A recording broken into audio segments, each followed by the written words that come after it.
I recently started using Kdenlive, and Kdenlive is an open source video editing software, and I have used a few video editing softwares in my life.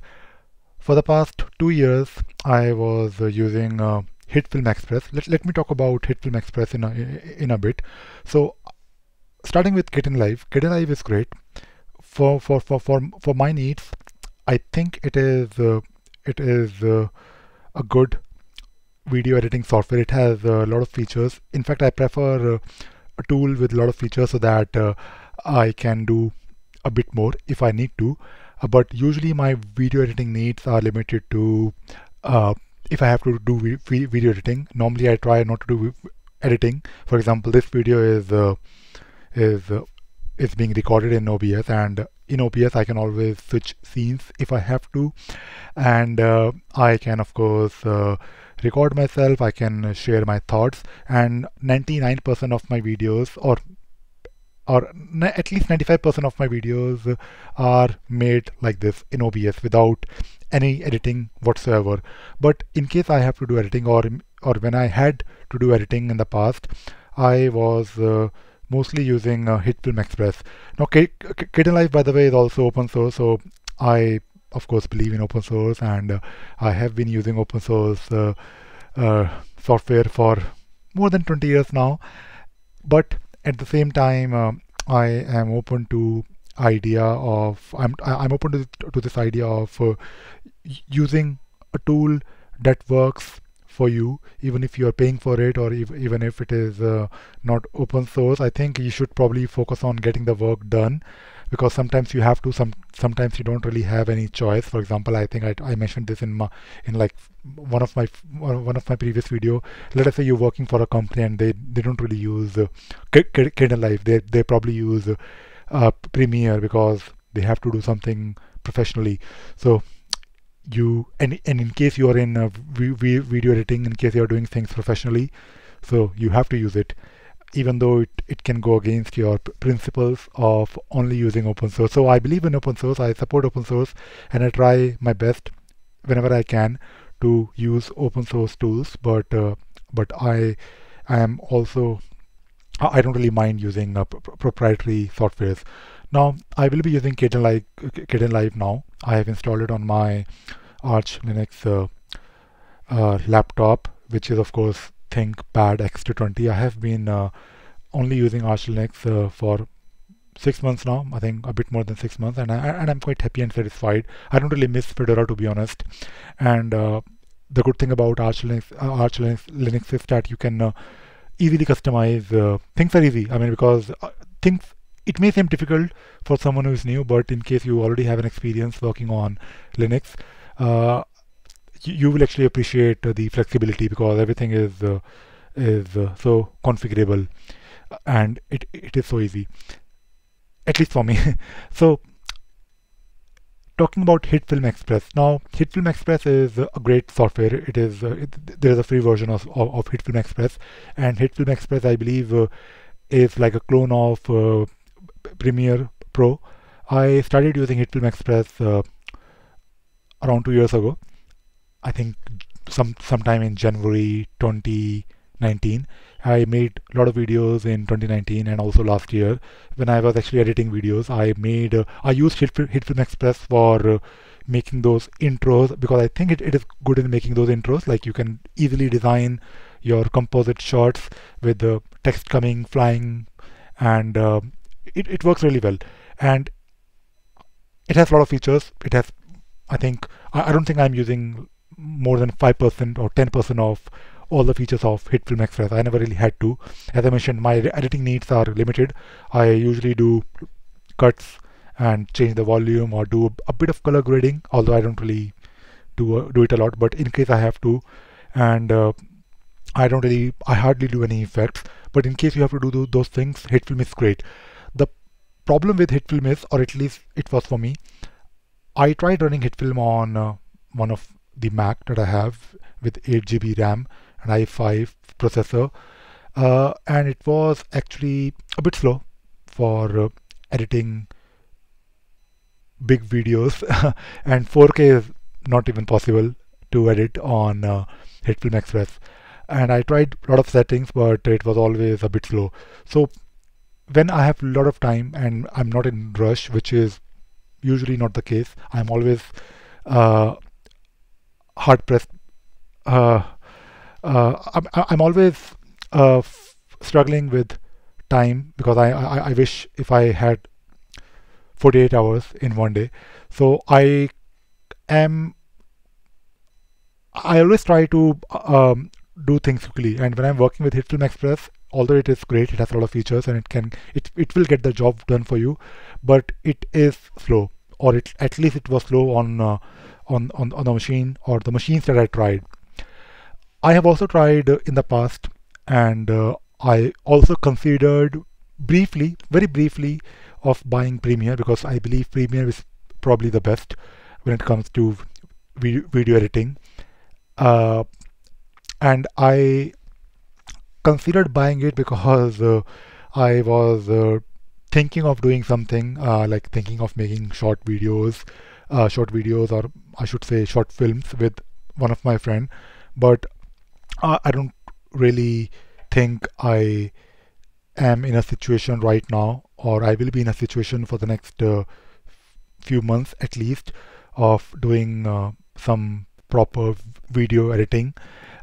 So I am not really thinking of buying it. But based on my experience, I think if you are earning money from video editing, if you are into this field, then getting Premiere Pro or the equivalent for what is the name of the software for Apple? I forgot the name.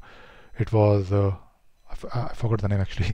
I never really used it actually. So the Apple Mac, the Mac video editing software, which is not free. The other one, not the iMovie. I'll talk about iMovie in a minute. So anyway, so you can actually buy that because that is configured for Mac, and the best video editing experience that I have is on iMovie. So when you have a Mac, I have a MacBook Pro. I had iMac as well in the past. I mean, I still have it. I don't really use it anymore. I mean, because I don't have it with me right now at this moment. But I also own one iMac, and you with Macs you get iMovie, and iMovie is awesome. Of course, it is. Of course, you're paying for your Mac, so it is not, of course, free. But iMovie is great. It is amazingly fast. I can't even tell you. I mean, it can edit 4K videos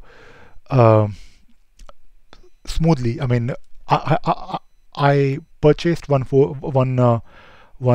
action camera around 2 years ago when I was trying to do something like I tried creating some vlogs and recording few things. I'm of course not good in it, but when I tried editing those videos in HitFilm Express, it didn't work at all. I tried them in Premiere Pro. Of course, it works, but I don't really want to pay for it anymore. And iMovie, because I have Macs, so iMovie is there, and iMovie is capable of handling 4K files smoothly. I mean, you can edit them without any worry, without any delay. And yeah, the name of the software was, I guess, it is Final Cut Pro, which I never really used in my life. So just trying to give you my experience with different softwares that I have been using, the different video editing softwares. And by the way, I have also used, I still use ffmpeg. I think I have written a couple of blog posts on ffmpeg where if I have to, let us say, just combine some videos together. Let us say if I tried doing it, by the way, I'm just sharing you, I'm just trying to share with you different things that I have tried. So if like in the past, I had a lot of 4K clips from my action camera, all 4 GB, and I didn't really want to edit them, but I thought I'll probably just combine them so that it is convenient. So I used ffmpeg to combine all of those videos together and also to transcode them. I think you can change the output. I mean, when you combine them, you can actually save it as a different file with different uh, encoding, I guess, so that you can reduce the size. And ffmpeg is actually quite good, in my opinion. But of course, you need to type in a lot of commands. I do have few commands that I keep with me handy. So if I have to do something quickly, of course, not really anything, not really proper editing, but if I have to do these small things like change the video size or maybe the resolution, I actually use ffmpeg. So I thought I'll probably share with you all the tools that I have used and I have been using, starting with ffmpeg, iMovie, Premiere Pro, HitFilm Express, and now I'm going to use Kdenlive. And I did search online. Like when you search online these days, there are a lot of Linux YouTubers, which is great, by the way. They are all, I mean, I see mixed reviews. No one is saying that Kdenlive is great, and I don't really expect Kdenlive to be great as well, to be honest. But so far, my experience is good.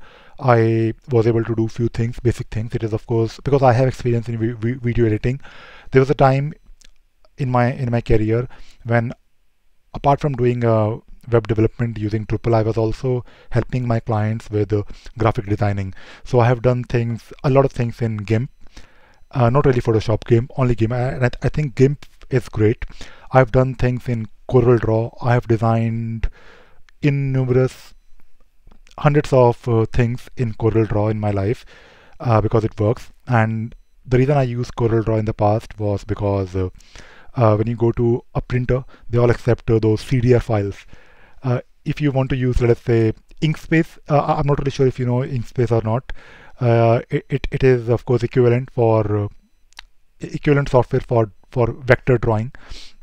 But if you go to a printer with SVG file, they won't accept it. They need CDR file. I hope things are different now, but I think at least in Delhi, all the printers, they all ask you for CDR files. And I have done a lot of video editing in the past for my clients. Let us say if someone is asking me, okay, we need a website, but we also need some presence for our company. We need some branding. Can you also make a video for us, like show our office and things like that, or maybe some interviews. So I used Premiere Pro back then, and it was, of course, great. When you're using Premiere Pro, it works. I have tried it on different machines, and it always worked for me. Always. I mean, I never really had any issues with Premiere Pro. Of course, you need a bit more RAM than usual. I don't think it will work, at least in 2021. If I try to run it on my ThinkPad X220 with 8 GB RAM, it might work, but I'm not really planning to use Premiere Pro. But I will now focus on Kdenlive, and I'll try to get the most out of it. I hope I get time to maybe make some video tutorials, but I think I can because it is open source and I promote open source. Maybe I'll try to. It has been a while since I did anything like proper contribution code-wise, or maybe reporting bugs on any open source software. But I think I should probably now try to do it. Maybe at least report bugs or help the community. But I think making videos is also a way to promote open source software. So we should all try to do our bit, and I'm also trying to do my bit. And I'll, as I mentioned before, I'll try to share maybe few video tutorials on Kdenlive. Let me know if you want to if you want to learn Kdenlive, if you're thinking of using Kdenlive. Because I have a lot of experience doing video editing. Although, to be honest, I don't think I like video editing because I'm a bit. Because whenever I start doing video editing, I get. I have this tendency to become or to be a perfectionist. Like I try to spend hours, which I don't really want to do right now. Editing videos is definitely not my focus. At least this year, or at least for the next few months. because it actually consumes it needs you need to spend a lot of time on video editing. And of course I have a full-time job as well, so and I have other YouTube channel where I have make sure that I make a video at least where I make sure that I have at least one video every day. So I'm a bit occupied with things right now, and also for the next few months, or maybe this year, at least this year.